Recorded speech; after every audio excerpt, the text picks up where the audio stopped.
नमस्कार। आप सुन रहे हैं मुंबई माफिया की हसीनाएं का अंतिम भाग। रुबीना सिराज सैयद पठान खाने की थाली अपने सामने की औरत के मुंह पर फेंकते हुए चिल्लाती है, मैं ये कंकड़ वाले चावल, मिट्टी से बनी रोटी और कीड़े वाली दाल नहीं खाना चाहती। जवाब में वो औरत, जिसका चेहरा और हाथ चावल और पानी वाली दाल से भर गया था, कहती है, पठान, तुम किसी महल में नहीं रह रही हो, ये जेल है और हम यहाँ इसी तरह का खाना देते हैं। खाना है तो खाओ या जाकर सो जाओ। गर्मा गर्मी के बाद कुछ देर की चुप्पी रही। दोनों एक दूसरे को घूरने लगी। दोनों में से ना तो कोई पलक झपकाना चाह रहा था और ना ही पहले आंख हटाना चाहता था। फिर जेलर, जिसको अब तक इस तरह की ढिठाई की आदत पड़ चुकी थी, अपने आप को संभालने की कोशिश करते हुए और खुद को साफ करने के लिए वहाँ से चल पड़े। पठान, जो इस बात से चिड़ी हुई थी कि जिस तरह से जेलर ने उसकी शिकायत को टाल दिया था, गालियां निकालती हुई और जेलर को अदालती नोटिस की धमकी देते हुए वो भी रसोई से बाहर निकल गई। यहाँ जिस पठान की बात की जा रही है वो कोई लंबा तगड़ा आदमी नहीं था, बल्कि 40 के आसपास की उम्र के एक विशालकाय महिला थी। उसको ये उपनाम मिला था उसकी भारी भरकम शरीर के कारण। मज़ेदार बात ये थी कि उसकी इसी काया के बावजूद जेल के उसके साथी उसे हीरोइन भी बुलाते थे। शहर के एक मैगजीन ने पहली बार उसके बारे में खुलासा किया था, छोटी शकीला की मोटी प्रेमिका के रूप में। अंडरवर्ल्ड सरगना से उसके संबंधों ने उसको दक्षिण मुंबई के ब्यूटी पार्लर से बायकुला महिला जेल में पहुंचा दिया था। ये कहानी है रुबीना सिराज सैयद की, एक मशहूर ब्यूटिशियन जो बाद में माफिया सरगना के साथ काम करने लगे। 2004 में मुंबई पुलिस ने उसको पकड़ लिया। ठीक 2 साल बाद रुबीना को मकोका के अंतर्गत आरोपित किया गया। ये कहानी एक ऐसी महत्वाकांक्षी महिला की है जो राजनीति की दुनिया में अपराध की दुनिया के माध्यम से कदम रखना चाहती थी। अपनी गिरफ्तारी से 2-1 साल पहले रुबीना दक्षिण मुंबई के डोंगरी इलाके में एक ब्यूटिशियन के रूप में काम करती थी। उसकी काफ़ी मांग थी। उसके अनेक सामाजिक कार्यक्रमों में और शादियों में अपने महंगे मेकअप के लिए बुलाया जाता था। वैसे तो उसकी कमाई काफ़ी थी, अपने ठेकेदार पति सिराज सैयद से ज़्यादा, लेकिन रुबीना संतुष्ट नहीं थी। उसके सपने बड़े थे। 2 बच्चों की माँ, महिला राजनीति में आकर नगर निगम पार्षद बनना चाहती थी।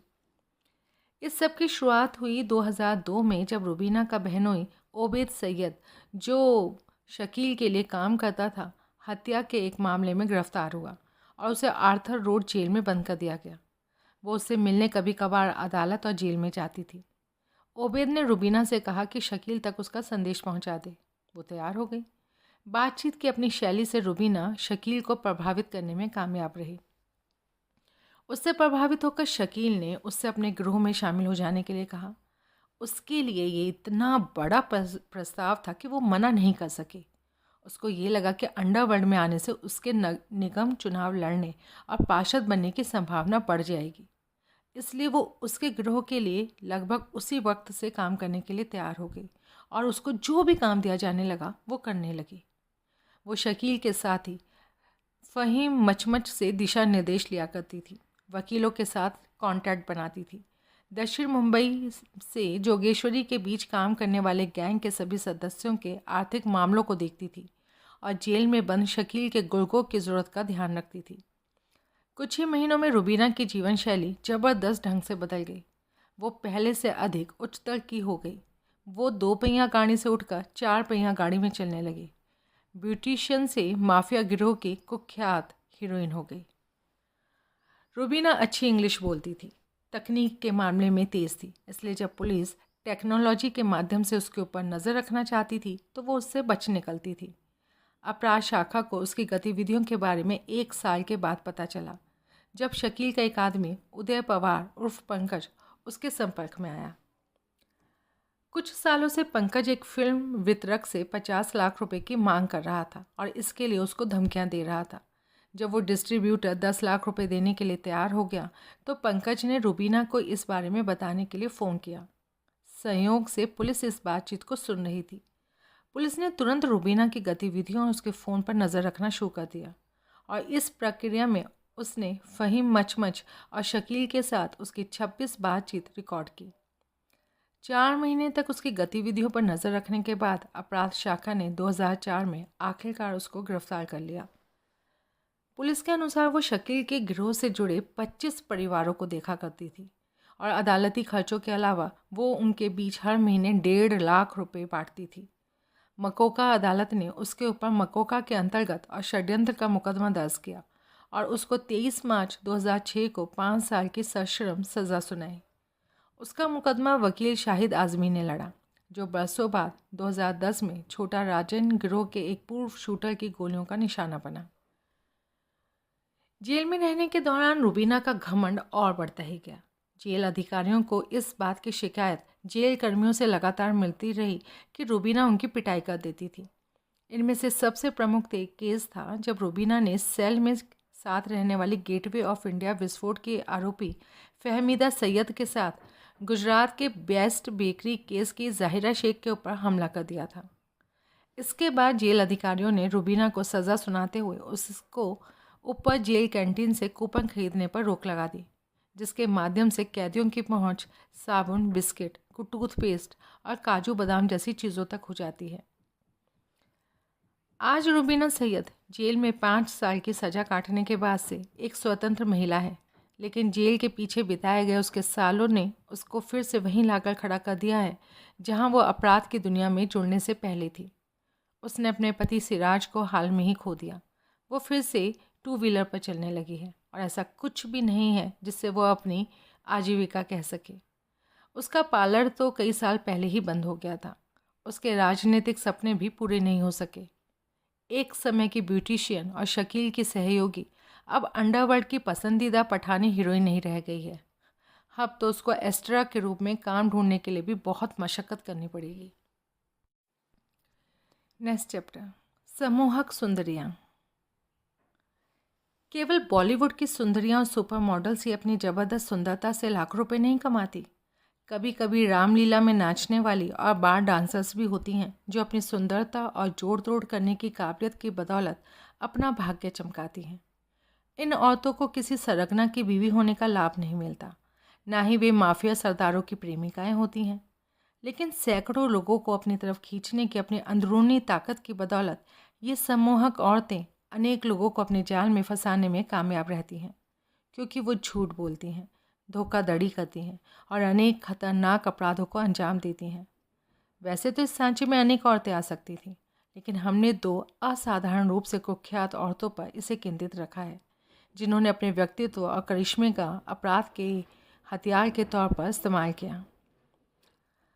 करोड़पति बालगर तरन्नुम खान निश्चित रूप से मुंबई की नाइट लाइफ की सबसे पैसे वाली और विवादास्पद औरत थी। क्रिकेट की सट्टाबाजी के एक इंटरनेशनल रैकेट में कथित तौर पर शामिल होने के कारण तरन्नुम का नाम हफ्तों चर्चा में रहा था। बला की खूबसूरत बार डांसर ने खेल में सट्टे पर पैसा लगाकर करोड़ों रुपए कमाए। एक इंटरनेशनल क्रिकेट मैच पर लगाए सट्टे से कमाया गया अवैध पैसा उसके घर में मिला था। इस घटना से इस भोली भाली सूरत के पीछे छुपा तेज दिमाग उजागर हुआ। हालांकि तरन्नुम खान माफिया का हिस्सा तो नहीं है, लेकिन दुनिया भर में फैले सट्टाबाजी के जाल में उसकी भूमिका उसकी कहानी को सनसनीखेज बनाती है। दूसरी औरत है अर्चना शर्मा, जो तुरंत फुरत पैसा बनाने के लिए किसी भी हद तक जाने के लिए तैयार रहती थी। एक प्रमुख न्यूज़पेपर ने उसको अपनी अदाओं से मार देने वाली महिला डॉन की उपाधि दी थी। अर्चना अपने सेक्स के जाल में व्यवसायियों, नेताओं और होटल मालिकों को फंसाती थी। उसे अपना लाभ और सपनों को पूरा करने के लिए एक ही समय में किसी राजनेता और अपराधी के साथ हम बिस्तर होने से कोई गुरेज नहीं होता था। किडनैपिंग, मर्डर और फिरौती के अनेक मामलों में शामिल होने के कारण उज्जैन की ये लड़की बेधड़क बेहया करतूतों की एक मिसाल बन गई।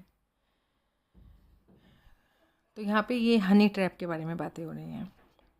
तरन्नुम खान। जब सारा मुंबई सो जाता है तो डांस बार जाग जाते हैं। रात के 2 बजे मुंबई के उपनगरीय इलाके में ऐसा ही एक डांस बार म्यूज़िक के शोर, अय्याश मर्दों, खूबसूरत लड़कियों और बहते शराब से रंगीन हो रहा है। हवा में सेक्स और पैसे की गंध है। इस जगह पर क्षमता से अधिक लोग हैं, लेकिन शीशे की दीवारों से और भी अधिक स्थान होने का भ्रम होता है। यहाँ बड़ी संख्या में मर्द आते हैं अपने जीवन के एक रास्ता से मुक्त होकर कुछ घंटे कल्पना की दुनिया में विचरने के लिए। वे अपने दुखों को पीते हैं और चिमनी की तरह सिगरेट पीकर धुआं उगलते हैं। हालांकि शराब के नशे की नीम बेहोशी की हालत में उनका शरीर बीच में डांस फ्लोर पर कुछ लड़कियों की मौजूदगी को देखकर गर्म हो जाता है। लड़कियां लहंगा चोली पहनकर संगीत के धुनों पर थिरकती रहती हैं। खूब बनी सवरी ये लड़कियां फिल्मी हीरोइनों की हल्की सी झलक के लिए होती हैं।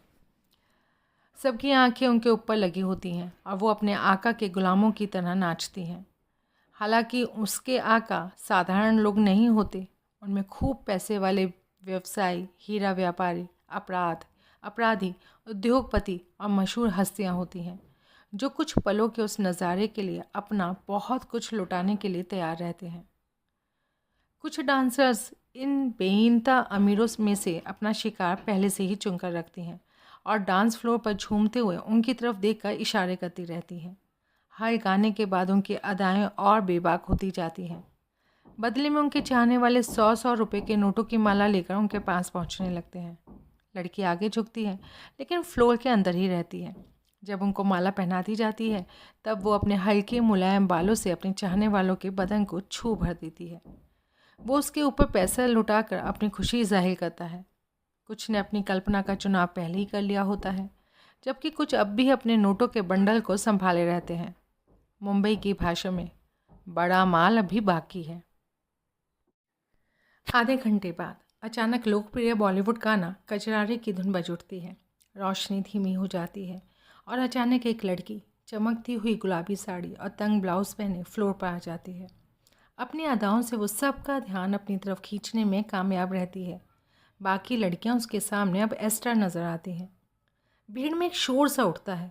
अपना डांस शुरू करने से पहले वो अपने हाथ उठाकर अपने नितंबों को पहले दाएं फिर बाएं हिलाती है। जैसे जैसे संगीत तेज़ होता चला जाता है वो अपने चाहने वालों को झुमा कर रख देती है। वो अपने कंधे गोल घुमाती है, अपने हाथों को हिलाती है और बैले डांसर की तरह से अपने शरीर में एक जुम्बिश पैदा करती है। वो गीत के बोलों के साथ होठ चलाते हुए अपने हाव भाव से उसके जैसा करने की कोशिश करती है और अपनी नशीली निगाहों से किसी को भी नहीं छोड़ती है। उसमें कुछ भी ऐसा खास नहीं है। काले लंबे बाल, गेहुआ रंग और उसकी सुंदरता भी बाकी लड़कियों जैसी ही है, लेकिन फिर भी उसमें ऐसा कुछ है कि कोई भी अपनी आंखें उसके ऊपर से हटा नहीं सकता। कुछ ही देर में 500 और 1000 रुपये के नोट उसकी तरफ ताश के पत्तों की तरह उड़ने लगते हैं। बाकी लड़कियां किनारे हो जाती हैं, उसका ध्यान खींचने की अदाओं को देखते हुए और जलती भुनती। अपने संगीत में नाम की तरह उसने सबको अपनी धुन में बांध लिया है। उपनगरीय मुंबई के दीपा बार के लिए तरन्नुम खास बड़ा आकर्षण थी। 24 साल की उम्र में तरन्नुम किसी फिल्मी हीरोइन से कम लोकप्रिय नहीं थी। एक मशहूर बार गर्ल के रूप में कहा जाता है कि वो 1.5 से 3 लाख रुपए रोज़ बनाती थी तथा मशहूर और अमीर ग्राहकों को अपनी तरफ खींचती थी। वो उस समय मुंबई नाइट लाइफ का मुकुट थी। उसे अंतर्राष्ट्रीय क्रिकेट सट्टेबाजी रैकेट से संबंधों के कारण गिरफ्तार किया गया। 2005 में उपनगरीय मुंबई में उसके बंगले तनिष्क पर जब इनकम टैक्स डिपार्टमेंट ने छापा मारा तो उनको कुछ ऐसी पहेलियों के सूत्र वहाँ मिले जिसने न केवल उसको मुश्किल में डाल दिया बल्कि दुनिया के अनेक मशहूर खिलाड़ियों के करियर को भी मुश्किल में डाल दिया। उसके बुरे दिनों की कहानी किसी बुरे सपने की तरह सामने आने लगी। हर दिन वो अखबारों की सुर्खियों में रहने लगी। हालांकि मुंबई की सबसे विवादास्पद बाला के बाल गर्ल बनने की कहानी का संबंध किशोर अवस्था के दिनों के संघर्षों से है। वैसे तो उसने कंप्यूटर में डिप्लोमा लिया था। तरन्नुम की महत्वाकांक्षा कुछ और ही थी। वो एयर होस्टेस बनना चाहती थी। तरन्नुम के परिवार के लिए वो बुरा दौर था। 1992-93 के हिंदू मुस्लिम दंगों के दौरान जब सियोन में उनके घर को आग लगा दी गई तो उन्हें पैसों का भारी नुकसान हुआ। इसके अलावा तरन्नुम की मां को डायबिटीज़ और दिल की बीमारी ने घेर लिया। अब मां को फ़ौरन इलाज की ज़रूरत थी। इसलिए 17 साल की उम्र में तरन्नुम ने अपने सपनों को छोड़कर छोटे मोटे काम करने शुरू कर दिए। लेकिन अपनी तमाम कोशिशों के बावजूद भी वो इतना नहीं कमा पाती थी कि अपनी मां का इलाज ठीक से करवा सके। तब जाकर उसने डांसिंग बार का सहारा लिया और नाचना शुरू कर दिया। तरन्नुम की लोकप्रियता इतनी बढ़ गई कि 1 साल के अंदर ही उसे दुबई में डांस के लिए बुलाया गया। उसके ऊपर पैसों और तोहफों की बारिश होने लगी। जल्द ही उसने वर्सोवा के संभ्रांत इलाके में महाडा से अपने लिए एक प्लॉट खरीद लिया, जहां बाद में उसने बंगला बनवाया। तरन्नुम एक बार डांसर के तौर पर चमकने लगी। पैसे वाले बिजनेसमैन और फिल्म स्टार सब उससे प्रभावित थे। 2005 तक उसका धंधा अच्छा चलता रहा। दुर्भाग्य से उसी साल मुंबई में सभी डांस बार को बंद करने का आदेश जारी किया गया।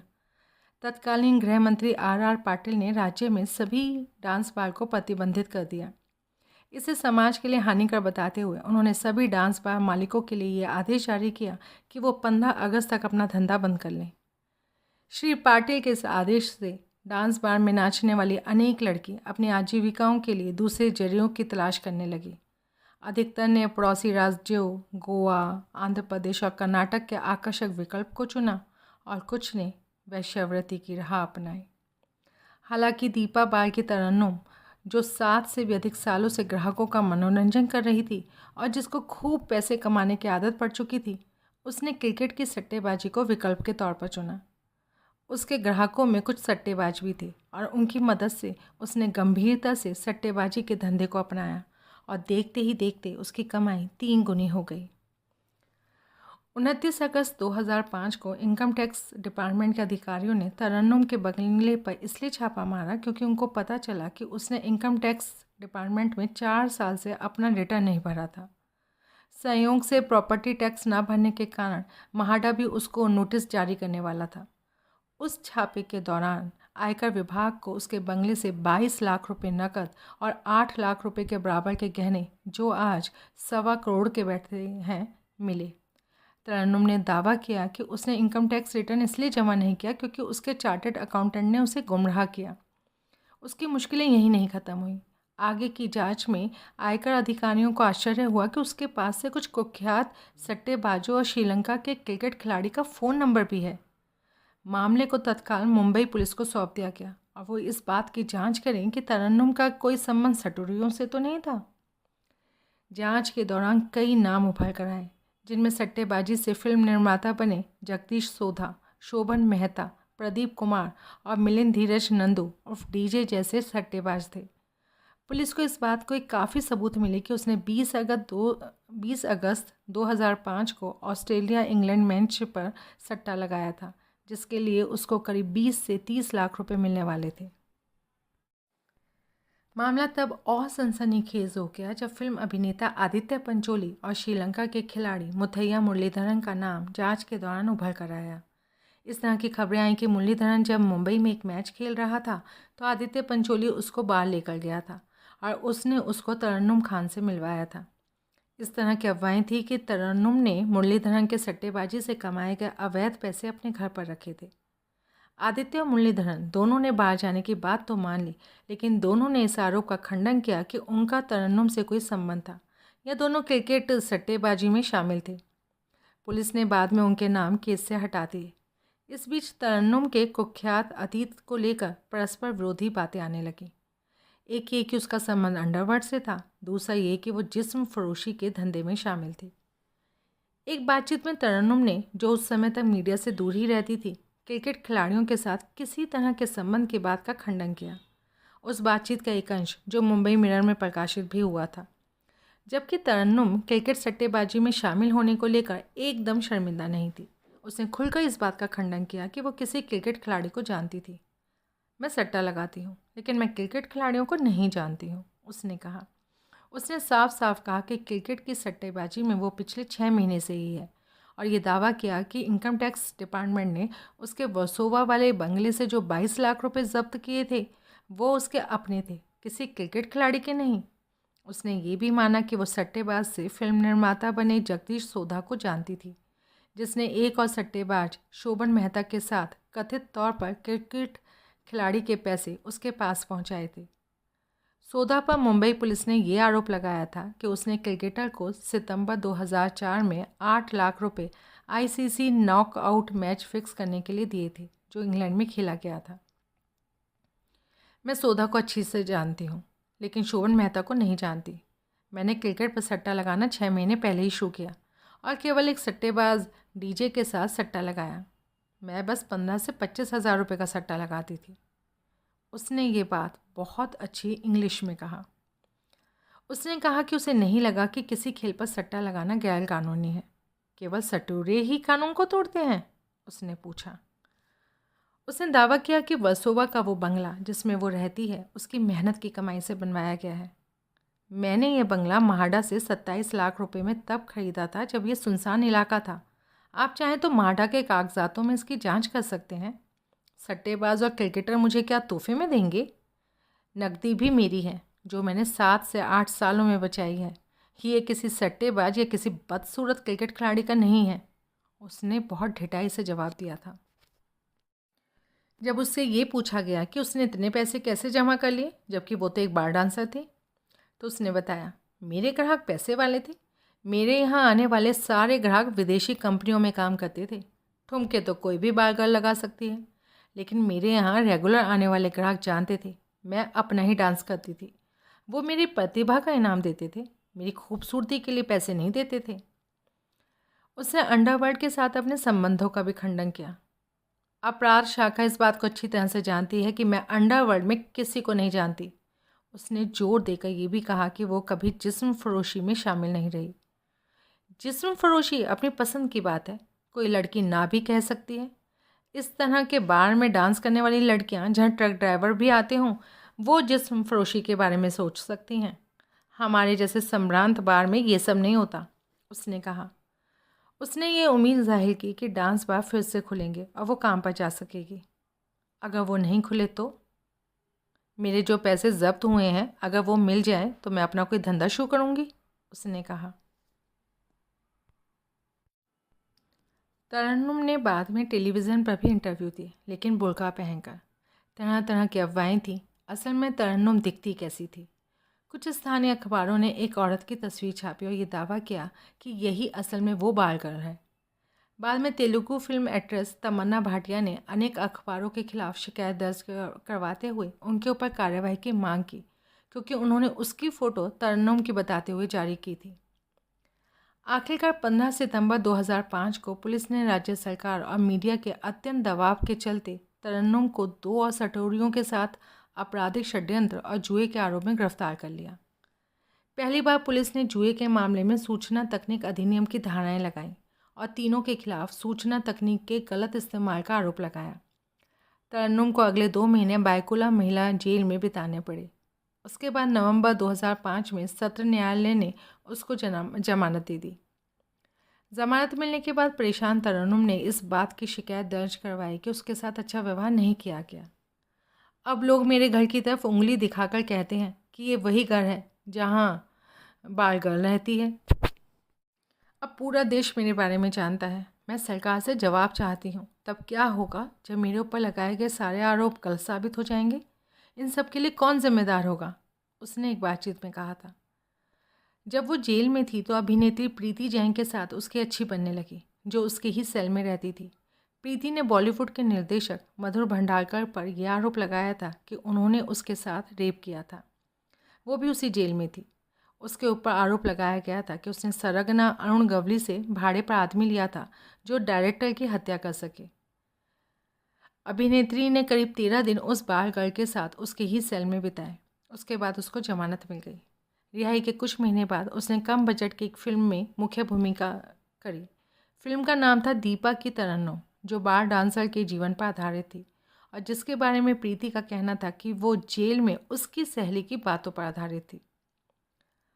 बार गर्ल के साथ अपने दिनों को याद करते हुए प्रीति ने कहा कि तरन्नुम अपना अधिकतर समय रोते हुए ही बिताती थी। प्रीति के अनुसार तरन्नुम पहले इस बात से घबराई हुई थी कि उसे जेल के पीछे रहना पड़ेगा और इस बात से वो अक्सर टूट जाती थी। एक इंसान के लिए मैं उसके दर्द को समझ सकती थी। मैंने उसके रोते हुए कंधों को सहारा दिया, प्रीति ने कहा। बाद में दोनों में खूब छनने लगी। दोनों एक दूसरे के साथ अच्छा महसूस करने लगी। जैसा कि प्रीति ने कहा, मैंने जो कुछ दिन उसके साथ गुजारे, हम कैरम बोर्ड खेलते थे, साथ खाते थे, साथ ही टीवी देखते थे। प्रीति जैन ने यह कहा कि तरन्नुम कोई साधारण बार डांसर नहीं थी। उसने दावा किया कि तरन्नुम बेहद खूबसूरत थी और न केवल उसकी परवरिश अच्छी तरह से हुई थी बल्कि वो अच्छी तरह से बोलती भी थी। लोगों की ऐसी धारणा है कि बार डांसर्स बेवकूफ़ होती हैं, बल्कि तरन्नुम बिल्कुल बेवकूफ़ नहीं थी। सबसे अच्छी बात यह है कि उसको बार में डांस करने का कोई अफसोस नहीं है। वो उस कलंक की परवाह नहीं करती जो इस काम के साथ जुड़ा होता है। मार्च 2008 में तरन्नुम फिर चर्चा में आई जब उसने आयकर विभाग से संपर्क किया और अपने जब्त किए गए पैसे वापस मांगे। हालांकि परेशानी और लगातार मीडिया की निगाहों में रहने के कारण उसने मुंबई छोड़ दी और गुमनामी के अंधेरों में खो गई। उसके वर्तमान ठिकाने के बारे में पता नहीं, लेकिन सूत्रों के अनुसार वो दुबई में बस गई है और वहाँ अमीरों का मनोरंजन करती है। जहाँ तक दीपा बार और रेस्तरां की बात है, अपने स्टार डांसर की गैर मौजूदगी में और डांस बार पर प्रतिबंध लगने के कारण उसकी किस्मत सदा के लिए बदल गई। अपनी रातों के लिए सबसे बदनाम रही इस 4500 स्क्वायर फीट के बार को अब आध्यात्मिक केंद्र के रूप में बदल दिया गया है और यहाँ योग और स्वास्थ्य केंद्र खोला जाने वाला है। अर्चना शर्मा उर्फ मनीषा। उसका चेहरा मासूमियत का प्राय लगता था। उसके आंसू सैकड़ों लोगों के दिलों को तोड़ देते थे। उसका प्रदर्शन लाखों लोगों को आनंदित कर देता था। उज्जैन की वार्षिक रामलीला में देवी सीता के रूप में वो अभिनय करती थी। हालांकि किसी को नहीं पता था कब उसने रामायण के सबसे दानवी चरित्र के साथ अपनी भूमिका बदल ली। अर्चना बाल मुकुंद शर्मा ने अंडरवर्ल्ड को हिला कर रख दिया जब वो सनसनीखेज हत्याओं, अपहरण और फिरौतियों को अंजाम देकर देश की सबसे बड़ी महिला अपराधी बन गई। अपराधी बबलू श्रीवास्तव की सबसे करीबी के रूप में जाने जाने वाली अब पुणे मिरर द्वारा lady don with killer looks बताई गई अर्चना ने अपनी सुंदरता और बॉलीवुड अभिनेत्री मनीषा कोइराला से अपने चेहरे की समानता का उपयोग व्यवसायियों और होटल मालिकों को फंसाने में किया। यहाँ पेश है मध्य प्रदेश की सुशिक्षित मासूम लड़की के खतरनाक अपराधी के रूप में रूपांतरण की कहानी, जो जल्दी पैसा बनाने और शानदार जीवन जीने के लिए कुछ भी करने के लिए तैयार रहती थी। अपने माता पिता के 4 बच्चों में सबसे बड़ी अर्चना का जन्म मध्य प्रदेश के उज्जैन शहर में 17 नवंबर 1975 को हुआ था। वो एक लो मिडिल क्लास फैमिली से आती थी, लेकिन उसके पिता बाल मुकुंद शर्मा, जो पहले होम गार्ड के प्लाटून कमांडर थे, उन्होंने ये पक्का किया क्योंकि अपनी बेटी को वो अच्छी शिक्षा दिलाएंगे। जब अर्चना पढ़ती थी तो एक प्रतिभाशाली और रचनात्मक लड़की के रूप में जानी जाती थी। वो अपना ज़्यादातर समय पेंटिंग करने और उज्जैन में सांस्कृतिक कार्यक्रमों में हिस्सा लेती रहती थी और मौनी बाबा द्वारा आयोजित की जाने वाली रामलीला में भाग लेने से कभी नहीं चूकती थी। केंद्रीय विद्यालय से हायर सेकेंडरी की पढ़ाई पूरी करने के बाद अर्चना ने विक्रम विश्वविद्यालय में बीए की पढ़ाई के लिए नामांकन करवाया। फर्स्ट ईयर के बाद उसने पढ़ाई छोड़ दी और उसको राज्य की पुलिस में भर्ती कर लिया गया। पुलिस में उसकी भर्ती की खबर से उसके परिवार वालों ने बहुत गौरव का अनुभव किया, लेकिन ये खुशी अधिक दिनों तक नहीं टिकी। 6 महीनों बाद उसके परिवार वाले बहुत दुखी हुए जब उसने नौकरी छोड़ दी, क्योंकि उसमें बहुत मेहनत के साथ काम करना पड़ता था। फिर उसने घर छोड़ दिया और भोपाल चली गई, कुछ और अधिक बेहतर नौकरी की तलाश में। भोपाल में उसको सोम डिस्टिलरीज प्राइवेट लिमिटेड में रिसेप्शनिस्ट की नौकरी मिली। जहां वो वहां काम कर रही थी तो कांग्रेस और भाजपा के कई विधायकों के साथ उसकी दोस्ती हो गई और कहा जाता है कि भाजपा के एक विधायक के साथ कुछ दिनों तक उसका प्रेम भी चला। अर्चना ने अपने पहनने ओढ़ने के ढंग और भाषा को ठीक करने पर काम किया। रामलीला के दिनों से ही अर्चना बॉलीवुड की हीरोइन बनने की तमन्ना रखती थी। उसकी ये इच्छा उसे 1990 के दशक में मुंबई खींच लाई। बॉलीवुड में उसने अपना नाम मनीषा अग्रवाल रख लिया और ख़ुद को फिल्म अभिनेत्री मनीषा कोइराला जैसी दिखने वाली लड़की के रूप में पेश करना शुरू किया। लेकिन बॉलीवुड में मिलते जुलते चेहरे वालों को जल्दी सफलता नहीं मिलती। अनेक संघर्ष करने वाली लड़कियों की तरह उसका भाग्य भी वही रहा। छोटे मोटे अभिनेताओं और निर्देशकों के साथ उसके प्रेम प्रसंगों के बावजूद उसको फिल्मों में भूमिका नहीं मिली। निराश और परेशान होकर उसने फिल्म और टेलीविज़न इंडस्ट्री में जो काम मिला वही करना शुरू कर दिया। बाद में वो एक ऑर्केस्ट्रा का हिस्सा बन गई जो खाड़ी के देशों में कार्यक्रम पेश करता था। हालांकि इस काम में उसको अच्छा पैसा मिलता था, लेकिन इससे उसको वो लाइफस्टाइल नहीं मिल पाया जिसकी उसको इच्छा थी। 1994 में अर्चना के हाथ पहली बड़ी मछली लगी। वो बाबा साइकिल के ट्रूप के साथ दुबई गई हुई थी। वहाँ उसकी मुलाकात अहमदाबाद के व्यवसायी प्रीतम मिगलानी से हुई। अर्चना प्रीतम को फंसाने में सफल रही। वो उसके जलवों का शिकार बना और उसने अर्चना को दुबई में रेजिडेंट वीज़ा लेने में मदद की। साथ ही उसने शाहजहाँ में उसके लिए कपड़ों का एक स्टोर खोलने में भी मदद की। दोनों ने उज्जैन में सगाई की और शादी दुबई में करने का फैसला लिया। लेकिन ये शादी नहीं हो पाई और दोनों बहुत कठोरता के साथ अलग हो गए। अर्चना एक बार फिर मुंबई में जा बसी और उसने अपने परिवार के साथ फिर से संबंध स्थापित कर लिए। हालांकि काफ़ी कोशिशों के बाद भी जब उसे कोई बेहतर काम नहीं मिल पाया तो वो फिर से दुबई लौट गई। उसने इस कदम ने ही उसके भाग्य को नई दिशा दी। जब वो दुबई में रह रही थी तो एक बदमाश इरफान गोगा से वो टकरा गई, जो पहले अनीस इब्राहिम का साथी था। अर्चना उसकी शाही जीवन शैली से इतनी प्रभावित हुई कि उसने बिना सोचे समझे उसकी मिस्ट्रेस बनना स्वीकार कर लिया। बदले में गोगा ने उसको रहने के लिए एक फ्लैट दे दिया और अपने कई अपराधी साथियों से उसका परिचय भी करवा दिया, जिसमें छोटा राजन का दायां हाथ ओम प्रकाश उर्फ बबलू भी था। अर्चना बबलू के दिल में जगह बनाने में सफल रही और बबलू ने उसको पक्का अपराधी बनाने का फैसला किया। उसने उसको निराश नहीं किया। बबलू उसके प्यार में पूरी तरह से पागल था, जबकि अर्चना को अपने आगे की योजनाओं के लिए उसकी ज़रूरत थी। दोनों ने साथ साथ घातक जोड़ी बनाई। यहीं से अपराध की दुनिया की उसकी हंगामेदार यात्रा शुरू हुई। दुबई में कुछ महीने बिताने के बाद दोनों नेपाल भाग गए, जहां बबलू जल्दी ही गिरफ्तार हो गया और उसको भारत भेज दिया गया। अपने उस्ताद के पीछे पीछे अर्चना भी भारत आ गई, जहां उसने उसके रहने के लिए नई दिल्ली के सनलाइट कॉलोनी में घर का इंतज़ाम करवाया। बिना समय गंवाए वो बबलू के धंधे की महत्वपूर्ण कड़ी हो गई और निर्ममता से आदेश देने लगी। किडनैप के शिकारों को अपना रूप के उस जाल में फंसाकर जिसकी बदौलत वो कभी सितारों की दुनिया का हिस्सा बनने से रह गई थी। अर्चना ने स्वतंत्र रूप से अपना पहला अभियान 1998 में चलाया, सपना के नाम से। बबलू के गिरोह की मदद से उसने होटल व्यवसायी लाला व्यास के अपहरण की योजना को अंजाम दिया और बहुत बड़ी रकम फिरौती में वसूली। हालांकि दिल्ली पुलिस को उस योजना के बारे में सूचना मिल चुकी थी और उन्होंने उसके अपार्टमेंट पर छापा मारा, जहां उनको अनेक स्वचालित राइफलें मिली। उसके गिरोह के पहले ही कार्रवाइयों के बारे में भी उन्हें पता चल गया, जिसमें एक और अमीर होटल व्यवसायी का किडनैप करना भी शामिल था। पुलिस को ये भी पता चला कि लाला व्यास के माध्यम से वो दिल्ली के अनेक व्यवसायियों के अपहरण की योजना बना रही थी। मुंबई पुलिस को भी बिरडा आरडी व्यास के सनसनीखेज किडनैप के मामले में उसकी तलाश थी, जो इकलौता ऐसा अफसर था जिसमें योजना को अंजाम देने में वो भी शामिल हुई थी। इस योजना में बबलू के गिरोह के 2 लोग शामिल थे, लेकिन व्यास से संपर्क अर्चना ने किया था। अर्चना ने उससे कहा कि दुबई से उसके दोस्त ने उसके लिए कुछ सामान भेजा है और उससे कहा कि वो चाहती है कि वो उससे उसके होटल में मिले।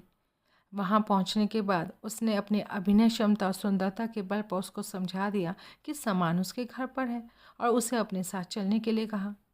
व्यास उसके जाल में फंस गया और तभी छूट पाया जब उसके परिवार वालों ने 4 करोड़ रुपए की फिरौती अदा कर दी।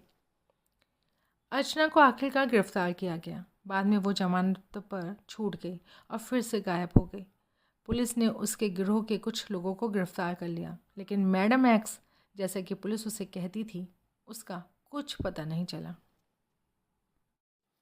अप्रैल 1998 में इंदौर में उसके 4 साथी मारे गए। उस समय वो एक छोटे व्यापारी जगदीश मोदी रमानी से 30 लाख रुपए की फिरौती वसूल कर रहे थे। अर्चना जो समय शहर में थी और इस योजना को अंजाम दे रही थी, भाग गई और इस तरह से वो गिरफ्तारी से बचने में सफल रही। इन सब के बावजूद अर्चना अपने काम से नहीं डिगी। उसने अपने घर जाना छोड़ दिया क्योंकि पुलिस उसकी तलाश में थी और एक बार को छोड़कर जब वो योजना को अंजाम देने के काम में संलग्न थी, उसने कभी ये गलती नहीं दोहराई। अपने उस्ताद बबलू की तरह वो केवल लक्ष्य का चुनाव करती, उसको अंजाम देने की योजना बनाती, लेकिन कभी खुद कार्रवाई का हिस्सा नहीं बनती। उसकी इस रणनीति के कारण वो कभी खतरे में नहीं पड़ी। दिसंबर 1998 में अर्चना उसके गिरोह ने कोलकाता के एक उद्योगपति के अपहरण की योजना बनाई, लेकिन उत्तर प्रदेश पुलिस को इसकी भनक लग गई और उसने पार्क स्ट्रीट कोलकाता में उसका पीछा किया। 4 अपराधी मारे गए, लेकिन अर्चना, जो पास के एक होटल में थी, भाग निकली। गोलीबारी के बीच मिनटों में वो नेपाल जाने वाले एक हवाई जहाज़ में सवार हो चुकी थी। वो वहाँ तब तक रही जब तक कि हालत सामान्य नहीं हो पाए। पुलिस ने फिर एक मौका गंवा दिया। अर्चना अन्य व्यवसायियों के अपहरण की योजनाओं के साथ सामने आती रही। कच्छ में व्यवसायी बाबूभाई सिंघवी के अपहरण के प्रयास और अहमदाबाद में एक्सपोर्टर गौतम अदानी के अपहरण के पीछे भी उसके होने का संदेह था। अर्चना की कुख्याति इस मामले में भी थी कि किस तरह वह पुरुषों का उपयोग करके जो चाहती थी वो पा लेती थी। जब बबलू के साथ उसका संबंध था तो कुछ दिनों तक उसका चक्कर फजलुर रहमान और फजलू के साथ भी रहा। कहा जाता है उसने फजलू के साथ पुणे के व्यवसायी और पेट्रोल पंप के मालिक सागर लटकट की हत्या की योजना बनाई थी। पुलिस के अनुसार लटकट 22 मई 1998 को अपने सोमवार पेट्रोल पंप से कोरेगांव पार्क में अवस्थित अपने घर लौट रहा था। तब फजलुर रहमान के गिरोह के लोगों ने उसको धर लिया और उसके कोंधवा ले गए। वहाँ उसको पीट पीट कर मार डाला गया। उसका शत विशत शरीर उसकी गाड़ी में छोड़ दिया गया। बाद में जांच में पता चला कि उस अपराध की योजना अर्चना ने बनाई थी। हालांकि ये साफ नहीं हो पाया कि उसकी हत्या क्यों की गई थी। अपने छोटे मोटे प्रेम प्रसंगों के बावजूद अर्चना बबलू के मुकुट का नगीना बनी रही। बबलू उसको लेकर इतना पागल था कि कोई और उसके नज़दीक आए ये उसको बर्दाश्त नहीं होता था। नेपाल के मंत्री और राष्ट्रीय प्रजातंत्र पार्टी के नेता मिर्ज़ा दिलशाद बेग को अर्चना से अपनी नज़दीकी की भारी कीमत चुकानी पड़ी। जब बबलू को नेपाल से भेज दिया गया तो बेग अर्चना के बेहद नज़दीक आ गया, जिससे बबलू अंदर तक भड़क उठा। बबलू को शक था कि मंत्री ने उसके निर्वासन को रुकवाने में कोई मदद इसलिए नहीं की क्योंकि वो अर्चना को पूरी तरह से अपना बनाना चाहता था। जून 1998 में बेग को छोटा राजन के गुर्गों ने तब मार डाला जब वो काठमांडू में अपनी पत्नी से मिलकर अपने घर लौट रहा था। अफवाह ये थी कि अर्चना को मई 2010 में गोली मार दी गई जब नशीले पदार्थों के कुछ तस्करों से उसकी अनबन हो गई थी। हालांकि पुणे मिरर की खबर के अनुसार उसको उसके दुश्मनों ने मार डाला जो नेपाल में उसकी तलाश में थे, जहां वो 2 साल से रह रही थी। अब भी कुछ लोगों का मानना है कि वो फ़िलहाल शांत बैठी हुई है, शायद अगले किसी बड़े अपराध की योजना बना रही हो। और इसी के साथ ये किताब पूरी हुई और मैं उम्मीद करती हूँ आपको अच्छी लगी होंगी। सारी सच्ची कहानी है जिसे लिखने के लिए एस हुसैन जैदी साहब ने, जो कि एक क्राइम रिपोर्टर हैं, उन्होंने बहुत मेहनत करी और वो आगे आभार दे रहे हैं उन लोगों का जिन्होंने इस बुक को लिखने में उनकी सहायता करी। तो मैं सोच रही हूँ मैं इसे पढ़ दूँ। पहले मैंने सोचा कि इसमें से कुछ खास है कि जैसे गंगूबाई की कहानी कैसे मिली और अशरफ खान की कहानी बहुत मुश्किल थी, वो पढूँ। फिर मुझे लगा ये तो अन्याय होगा लेखक के साथ जिसने इतनी मेहनत करी और जो उनकी मेहनत और वो आभार दे रहे हैं उसे ऐसे ही छोड़ दिया जाए, है ना। जब कोई मेहनत करता है ना तो उसकी तारीफ़ ज़रूर करनी चाहिए। हम लोग ना तारीफ़ करने में बहुत कंजूसी करते हैं और जब कमियां होती हैं हम उसको बहुत उजागर करते हैं। लेकिन एक शुभचिंतक की तरह से ही हमको दूसरों की जो कमियां हैं उन्हें बताना चाहिए और अच्छाई की हमेशा तारीफ़ ही करनी चाहिए, क्योंकि इससे हमारे अंदर भी अच्छे गुण आते हैं, मेरा ऐसा मानना है ना। तो मैं ये आभार पढ़ती हूँ कि आप सुनिए इसे भी, है ना। इस पुस्तक को लिखने का काम हाथ में लेने के बाद हमें ये बात जल्दी ही समझ में आ गई कि ये दुनिया उदार और सहयोगी देने वाले लोगों से भरी हुई है, जिनके सहयोग से न केवल ये पुस्तक संभव हुई बल्कि और अधिक आसानी से हो गई। सबसे पहले मैं डेक्कन क्रॉनिकल में अपने प्रधान संपादक राम रेड्डी को धन्यवाद देना चाहता हूँ। मैं राम का आभारी हूँ, उन्होंने मुझे इस बुक को लिखने के लिए काम से छूट दी। इस पुस्तक को पूरा करने में द एशियन एज में हम अपने सहयोगी करण प्रधान के ऋणी हैं। हमने इस प्रोजेक्ट की शुरुआत पिछले साल मार्च में की थी, लेकिन हमने पाया कि 6 महीने के बाद भी इसका काम कुछ खास आगे नहीं बढ़ पाया। तब करण ने अपनी महती प्रतिभा से इस परियोजना को पूरा करने में मदद का प्रस्ताव दिया। एडिटिंग की अपनी असाधारण समझ की बदौलत करण ने कुछ आवश्यक सूझ हमारी इस खिसकती हुई प्रोजेक्ट को दिए। वो हमारे इस प्रोजेक्ट के रणनीतिकार, संपादक और ना जाने क्या क्या हुए। अंत में अगर कहानियाँ अच्छी निकल कर आई हैं तो ये सब उनकी बदौलत है। हम करण का हृदय से आभार व्यक्त करना चाहते हैं। धन्यवाद करण। हमें इस बात का गर्व है कि आप हमारी पुस्तक से जुड़े हैं। वेस्टलैंड में मेरी संपादिका दीप्ति तलवार एक नौजवान और चहकने वाली लड़की, उसने मुझे इस बात का कायल किया कि मैं महिला अपराधियों को लेकर एक बुक लिखूं, और तब तक मेरे पीछे पड़ी रही जब तक कि मैं इसके लिए तैयार नहीं हो गया। उन्होंने धैर्य बनाए रखा और बड़ी मेहनत के साथ मेरे अनुसार इस बुक को समझती नहीं और ये सुनिश्चित किया कि पुस्तक उसी रूप में छपने जाए। वैसे तो इस बुक में केवल 13 महिलाओं के जीवन की कहानी कही गई है, लेकिन उनकी कहानियाँ कई और लोगों ने सुनाई। हम उनके हमेशा ऋणी रहेंगे क्योंकि उनकी बदौलत ही ये पुस्तक संभव हो सकी। जैनाबाई की कहानी मुख्य रूप से उनकी बड़ी बेटी खदीजा दरवेश ने सुनाई और प्रसिद्ध उर्दू अखबार-ए-आलम के लेख से भी मदद मिली। हम खदीजा का शुक्रिया अदा करना चाहते हैं कि उन्होंने अपनी माँ के जीवन पर कुछ प्रकाश डाला। हम उर्दू टाइम्स के पूर्व प्रमुख संवाददाता सुहास भिवंकर, उर्दू टाइम्स के वरिष्ठ पत्रकार शकील रशीद, पुलिस इतिहासकार दीपक राव और आदिल भसाडिया के आभारी हैं कि उन्होंने जैनाबाई के जीवन की घटनाओं को तरतीब देने में मदद की। हम इंडियन एक्सप्रेस के प्रधान संवाददाता अनीता नायर का धन्यवाद करना चाहते हैं कि उन्होंने वरदा राजन के बारे में कुछ महत्वपूर्ण सूचनाएं दी। मुस्लिम संतों के बारे में, उसी भक्ति के बारे में और अपने पत्रकारीय स्रोतों तथा उसके परिवार के लोगों से बातचीत के आधार पर उसके जीवन के बारे में उन्होंने हमें बताया। शेष कथा उसके पड़ोसियों और अन्य स्रोतों से बातचीत के आधार पर दी गई है, जिन्होंने अपना नाम का उल्लेख न करने का आग्रह किया है। हम अपराध शाखा के सेवानिवृत्त अधिकारियों जैसे मधुकर झेंडे और इकबाल बागवान का भी धन्यवाद ज्ञापन करना चाहते हैं, जिन्होंने हमारे लिए सूचना के अनेक सोर्स खोले। गंगूबाई की कहानी सुहास ने सुनाई।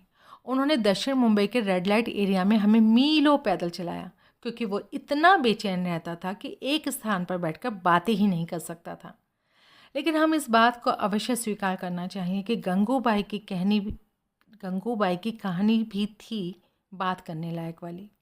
सुहास ने ऐसी ऐसी मज़ेदार सूचनाएं उपलब्ध करवाईं जिससे कहानी का ढांचा खड़ा करने में मदद मिली। हम पैदोहनी पुलिस थाने के वरिष्ठ इंस्पेक्टर शमशेर पठान का भी शुक्रिया अदा करना चाहते हैं। पठान साहब ने बड़ी मदद की। उन्होंने हमें कमाटीपुरा के अनेक स्थानीय लोगों से मिलवाया।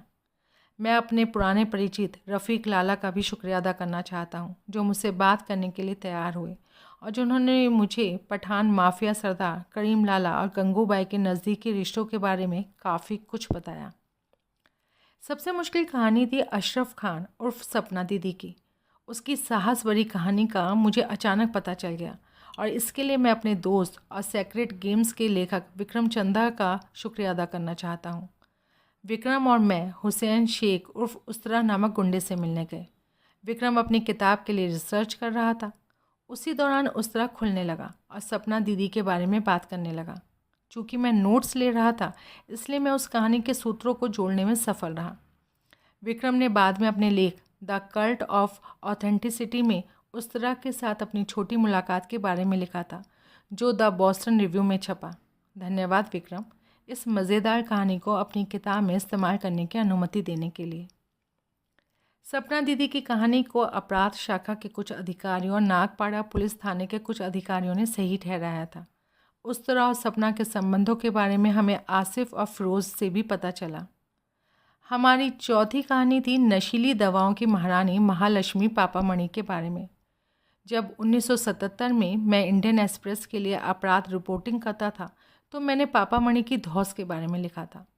हालांकि मैं ये कहना चाहता हूँ कि जैन बोर्जेस ने जो लिखा था वो आंखें खोल देने वाला था। उसने बड़ी मेहनत के साथ पापामणि की कहानी के टुकड़ों को नारकोटिक्स के वकील अयाज खान तथा नारकोटिक्स कंट्रोल ब्यूरो एवं एंटी नारकोटिक्स सेल के अधिकारियों से मिलने के बाद लिखा था। हम एनसीबी के वरिष्ठ अधिकारियों को धन्यवाद देना चाहते हैं और आज़ाद मैदान के अधिकारियों का भी, जिन्होंने गुमनाम रहना ही उचित समझा। हम वरिष्ठ अधिकारी दिलीप श्रीराव, गिरीश गोयंडे का भी धन्यवाद ज्ञापन करना चाहते हैं। हमारी कहानी की कुछ सूचनाएं ड्रग्स पहुंचाने वालों से आईं। सबका नाम लेना तो संभव नहीं है। रे रोड की ज्योति आदिराम लिंगम और उसकी बेटी आशा यादव हमारे लिए मुख्य स्रोत थीं। उसके अलावा करीब 20 अन्य महिलाओं से हमने बातचीत की और उसकी कहानी के सूत्रों को जोड़ने के लिए। हम अयाज खान और डीएनए के कोर्ट संवाददाता मेनका राव का दिल से धन्यवाद अर्पण करते हैं। हम अपने दोस्त टेस जोस और द एशियन एज की पत्रकार अरुणधति पट्टाभी रमन के योगदानों का भी उल्लेख करना चाहते हैं। 5 मुख्य चैप्टर में से अंतिम मोनिका बेदी पर है। मोनिका की कहानी को चालाकी भरे अंदाज में कहा गया है। उसकी कहानी को लिखना मुश्किल काम था। हम मोनिका को लगातार इस बात का भरोसा दिलाते रहे कि उसकी कहानी के साथ हम न्याय करेंगे, पर वो अपनी ज़िद पर अड़ी रही और उसने हमसे बात करने से मना कर दिया। सौभाग्य से सीबीआई के अधिकारियों रमण त्यागी और देवेंद्र परदेसी ने हमारी मदद की। उन्होंने अपनी जानकारियों को हमसे साझा किया और मोनिका की कहानी को पूरा करने में हमारी मदद की। हालांकि हम द एशियन एज की जिग्ना वोरा को विशेष रूप से धन्यवाद देना चाहते हैं। उन्होंने मोनिका बेदी को लेकर अनेक पेजेस उपलब्ध करवाए, जिससे मोनिका की कहानी दोष रहित हो गई। जिग्ना ने हमें वो प्रेम पत्र भी उपलब्ध करवाए जो मोनिका ने सलीम को तब लिखे थे जब वो लिस्बन जेल में बंद थी। हालांकि हमने उन्हीं सूचनाओं को लिया जिसका हमारी कहानी सनसनीखेज ना बने। इस क्रम में हमने उसके इंटरव्यू के संदर्भों का उपयोग किया जो उसने आउटलुक, शो टाइम जैसी पत्रिकाओं को दिए थे तथा the Asian Age, Mid Day, Times of India, Mumbai Mirror, PTI में प्रकाशित लेखों से सामग्री ली। हमने बिग बॉस 2 के वीडियो के हवाले भी दिए जो अब सार्वजनिक हैं। सबसे अधिक मदद मिली द एशियन एज में प्रकाशित वरिष्ठ संपादक लक्ष्मी गोविंदराजन के लेख से। उस लेख से हमें इस बात में मदद मिली कि अपनी कहानी में हम मोनिका की भावनाओं की अभिव्यक्ति में चूक ना कर पाएँ। मैं अपने स्पेनिश दोस्त प्रोफेसर डोरा साल्स का धन्यवाद देना चाहता हूँ कि उसने मोनिका से जुड़े पुर्तगाली दस्तावेजों के अनुवाद में मदद की। धन्यवाद डोरा, हमारे सवालों के जवाब देने के लिए और जब जब हमें उसके जवाबों की सबसे ज़्यादा ज़रूरत पड़ी। हम अभिनेत्री प्रीति जैन को विशेष रूप से धन्यवाद देना चाहते हैं जिसने तरन्नुम खान को लेकर हमसे खुलकर बातचीत की। हम सहायक पुलिस इंस्पेक्टर अविनाश धर्माधिकारी के आभारी हैं। उन्होंने रवि पुजारी की पत्नी पद्मा को लेकर महत्वपूर्ण जानकारियाँ दी। हम उन सबका आभार व्यक्त नहीं कर सकते जिन्होंने अपने अपने तरीके से हमारी सहायता की। बहुत सारे लोग हैं, बहुत लंबी सूची है, सबका नाम का उल्लेख करना मुश्किल है। धन्यवाद का ये सिलसिला तब तक पूरा नहीं हो सकता जब तक कि मैं अपनी पसंदीदा औरतों फातिमा जहरा और नरजिस जहरा के प्रति अपना आभार ना व्यक्त कर दूं, जिन्होंने दुनिया को युवा दृष्टिकोण से देखने में मदद की। और मेरी आंखों की पुतलियाँ अम्मार और जैन, जिनके प्यार की वजह से मैं अपना सर्वश्रेष्ठ दे सका। मैं अपनी प्यारी दोस्त द एशियन एज की समाचार संपादिका मेघा मूर्ति का भी आभार व्यक्त करना चाहता हूँ, जिन्होंने हमारे लेखे को पढ़ने और संपादित करने में मदद करके ये सुनिश्चित किया कि वो पठनीय बने। मैं फिल्मकार विशाल भारद्वाज का भी आभार व्यक्त करना चाहता हूँ, जो इस किताब की भूमिका लिखने के लिए न केवल तुरंत तैयार हो गए बल्कि रूस में शूटिंग में अपनी व्यवस्थाओं के बावजूद समय पर लिखकर भी दे दिया। सबसे ज़्यादा दिल से मैं अपनी सबसे बड़ी आलोचक और अपनी पत्नी वेल्ली थेवर को धन्यवाद देना चाहता हूँ, जिसने मुझे सोचना, विश्वास करना और सबसे बढ़कर लिखना सिखाया। वेल्ली ने मेरे पैरों को ज़मीन पर बनाए रखा। अंत में मैं एक बार फिर उस आदमी का जिक्र करना चाहूँगा जिसने मुझे अपने आप में विश्वास करना सिखाया और एक बार फिर लेखक बनने के लिए प्रोत्साहित किया, विक्रम चंद्रा। विक्रम ने मुझे 1997 में कहा था कि मुझे किताब लिखनी चाहिए और पिछले साल उसने मुझे फिर कहा कि मुझे जल्दी जल्दी लिखना चाहिए। काम के उसके दबावों के बावजूद विक्रम ने इस किताब पर पर्याप्त ध्यान दिया, इसे कई दफ़ा पढ़ा, गलतियों को सुधारा, सभी तरह से लिखने के लिए मार्गदर्शन किया, किताब का शीर्षक भी सुझाया। इस किताब में उसके योगदान के लिए शुक्रिया अदा करने के लिए मेरे पास शब्द नहीं है। शुक्रिया, करम, मेहरबानी मेरे दोस्त विक्रम चंद्रा। हमने पूरा प्रयास किया है हमारी कहानियाँ सही और सच्ची रहें।